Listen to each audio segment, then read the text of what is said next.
देखिए, जैसा कि आप सब जानते हैं कि सेंट्रल लीडरशिप की तरफ से ऑलरेडी पूरे मुल्क में वोट चोरी के अगेंस्ट कैंपेन चलाए जा रहे हैं। उसी के सिलसिले में आज जम्मू कश्मीर कांग्रेस प्रेसिडेंट की डायरेक्शंस पे हम यहाँ डल झील के किनारे जमा हुए। यहाँ जमा होने का मकसद जो है वो वोट चोरी के अगेंस्ट अपनी आवाज़ उठाने का है। आप सब जानते हैं हमारा मुल्क जो हिंदू मुस्लिम भाईचारे के लिए पूरी दुनिया में जाना जाता था, लेकिन कम्युनल सियासत और मज़हब के नाम पे सियासत खेल के बीजेपी ने उसका नाम बदनाम किया ही किया। लेकिन अब जो हमारा मुल्क डेमोक्रेटिक वैल्यूज़ के लिए जाना जाता है, बीजेपी की पावर हंगर और इलेक्शन कमीशन ऑफ इंडिया की इनकेपेबिलिटीज़ की वजह से वो नाम भी बदनाम हो रहा है।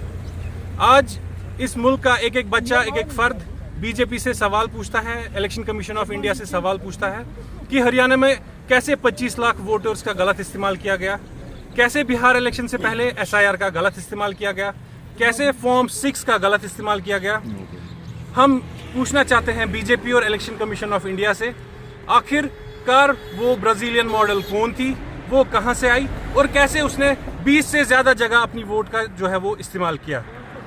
ये सब चीज़ें जो है ये इलेक्शन कमीशन ऑफ इंडिया की क्रेडिबिलिटी पे सवाल खड़ा करती है, इलेक्शन कमीशन ऑफ इंडिया की क्रेडिबिलिटी पे उंगली खड़ा करती है। इलेक्शन कमीशन ऑफ इंडिया जो 2014 से पहले इस मुल्क में एक इंडिपेंडेंट बॉडी की तरह काम करती थी, लेकिन 2014 के बाद वो एक बीजेपी की क्लोज एलाई बन चुकी है। अगर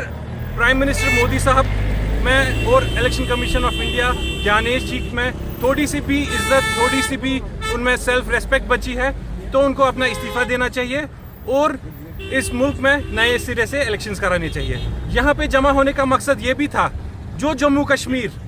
एक वक्त पे पूरे मुल्क में, पूरी दुनिया में जिसको जन्नत कहा जाता था, लेकिन बीजेपी की फेल्ड पॉलिसीज, बीजेपी की फेल्ड गवर्नेंस की वजह से आज वो जम्मू कश्मीर जो जन्नत थी वो जहन्नम बन चुकी है।